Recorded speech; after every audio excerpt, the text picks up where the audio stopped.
See, it's so funny because we want to pretend we're experts. I like to pretend I'm an expert, guys. It's Wildstorm Wednesday. If you haven't seen the thumbnail, if you haven't seen the video title, welcome to it. We missed the last two Wildstorm Wednesdays, different reasons. Maybe we'll update that. But I wanted to get into this is an idea that literally lights my brain on fire. It's just like a lightning storm, I guess, pun intended, since we do the lightning intro for Wildstorm Wednesdays. And guys, if you don't know me, I am Peter A. DeLuca, aka Pad69, your resident comic book reader. We actually read the effing books on this channel. Don't accept any imposters. We read them. What am I talking about? So we get this Cyber Force 30th anniversary edition. We have this somewhat decent interview in the back. It's like this, hey, let's hang out and have probably a Zoom session that's transcribed. But we got David Wall, we have Mark Silvestri, we have Scott Williams, we have Brian Haberland. And who's Brian Haberland? He's really the computer guy. He's the guy that was running the coloring department. And during this interview, they're discussing these foldouts here. Foldouts from WildCATs issue 5. For those of us who don't know, WildCATs 1, 2, 3, 4 miniseries, and then it jumps into a monthly right here. And kind of has a few healthy years. But see, these are just jaw-dropping. Like, just look at this.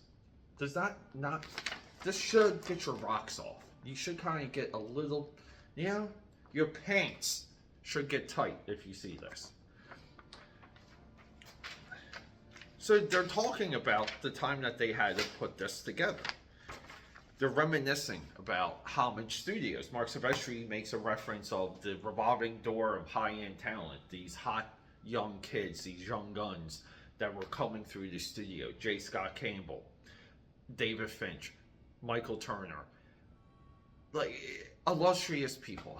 Travis Sherry, Joe Benitez, Joe Benitez is probably the one that's overlooked the most. But Joe Benitez, he was good from like inception, like boom.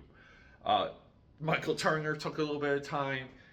J. Scott Campbell took a little bit of time. Even David Finch took a little bit of time. But Joe Benitez was firing out of the gates.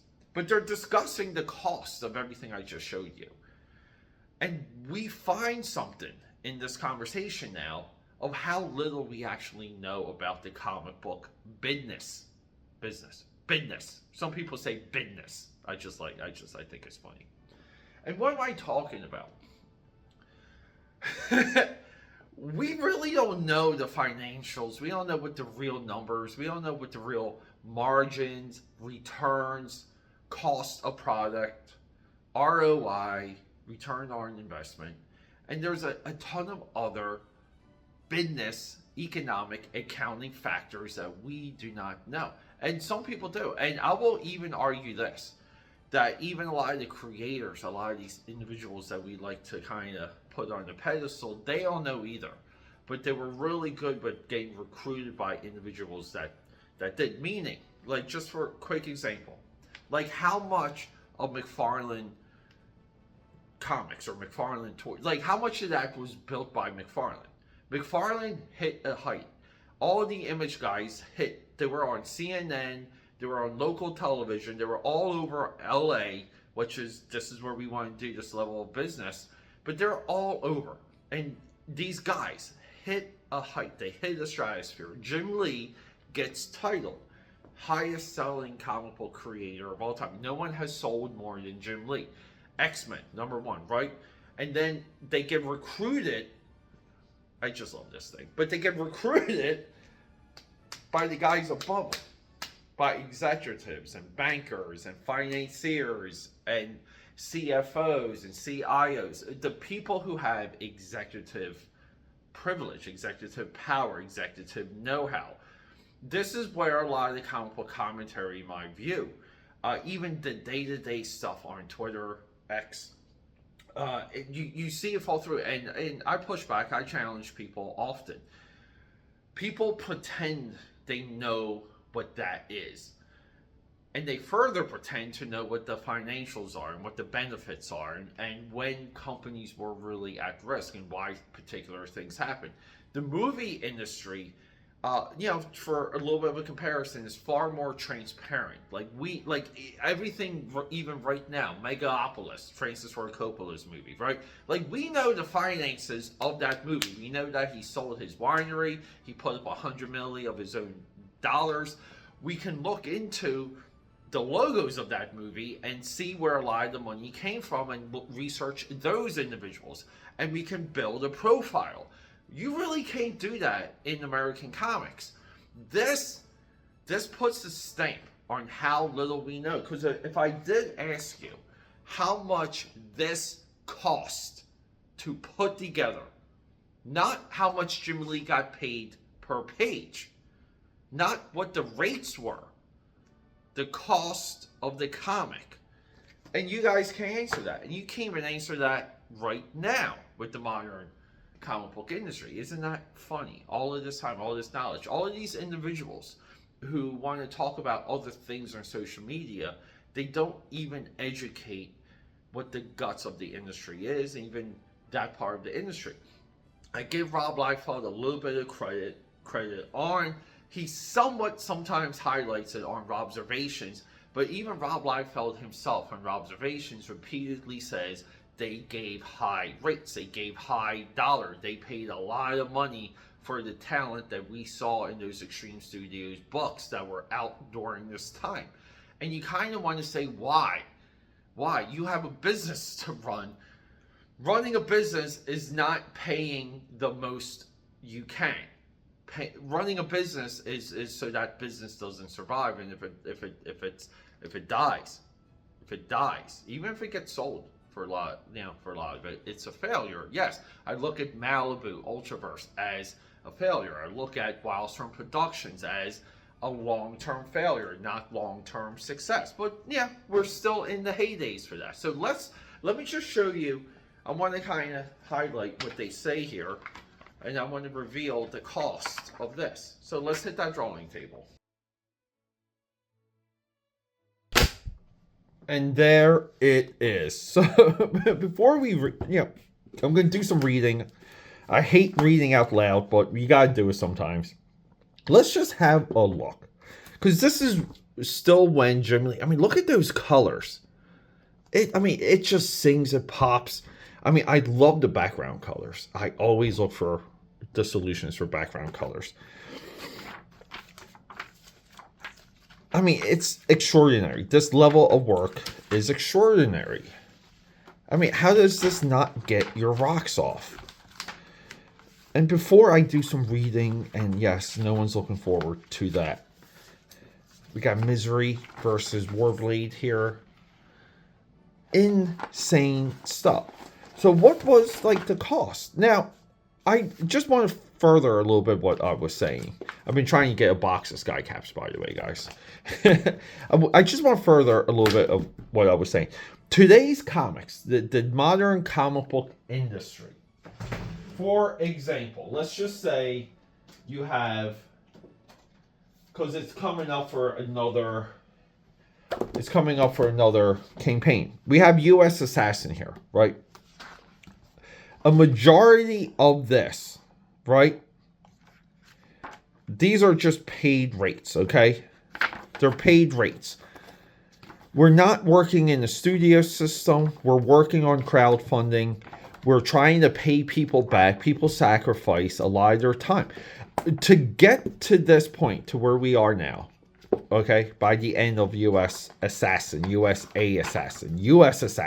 okay? By the time we get to this point, it's more sacrifice than finances. Even if this is a successful campaign, there's no upfront cost, right? It's only upfront time. That's a lot of what we see in modern comics that's not in the big two. But these guys were fully functioning corporations. So when a lot of times people were like, hey, Cyberforce #1, Mark Silvestri, you were late on Cyberforce #2. Jim Lee, you were late on WildCATs #6. These guys are running full entities. Full entities, and a lot of it for the first time. This is why we do Top Cow Tuesday and Wildstorm Wednesday back to back, because the two of these guys, they had what at the time what was called Homage Studios. And Homage Studios too has its own executive. Look at the branch here. Right here, executive branch. Okay? And all the names are not in these books. Production. Look, executives right here. Look, we have VP, COOs, president. So like there's a major cost. And these guys were doing it for the first time. And that's a lot of what makes 90s comics during this era exciting. And what's more mind-blowing is that these books were of a far higher quality than what we got with DC and Marvel at the time. Not saying that the Marvel and DC books weren't fun and readable and had readability, but these guys had so much traction that, right, the characters became toys in a few years, and we hadn't really seen that before. So let's just get, I want to just get back to this one. This one's amazing. The Misery Warblade. So they're talking about this issue here. They're talking about it. So right here. All right, and I'm just going to read you Brian Haberlin's paragraph here. Okay? He's the guy. Unsung hero. We would take 24 hours. It would take 24 hours for us to do a CMYK conversion. Once they were done and trapping them, we were stupid enough to work on full-size 11x17 at 300 DPI. That was when Jim did all 5 gatefolds. They were still doing 5 pages at 11x17. And on those old, slow computers, to have computers that could actually do it, we had to spend $10,000. Olympics existed because they used the COD Barrett system. So they could run on PCs for maybe $1,000 to $2,000. The COD Barrett system would cost whatever, so you could have a bunch of guys in the studio without having a whole bunch of money to fund that studio. It was like coloring by numbers. You couldn't see the representation of what the pages looked like, and you just knew this was a color ramp from 286 to whatever. In the COD Barrett system, you couldn't see it until you printed it out somehow for approval. Yeah, I skipped a little bit there just so we could get through it. Isn't that amazing? $10,000 just for the system to run this, and it took the time. And then the output, you didn't know what the output exactly would produce. So there was a lot of back and forth. Doesn't that explain the lateness of the comics more so than blaming Rob Liefeld or Jim Lee or whoever? Figuring this out, that's the lateness. But these are the things we all know, and people like to pretend that they're comic book historians and experts and they know about the industry. Until we have more of everything you've just seen here, guys, we just have to talk about the stories, and we have to talk about what's on the printed page, and that's it.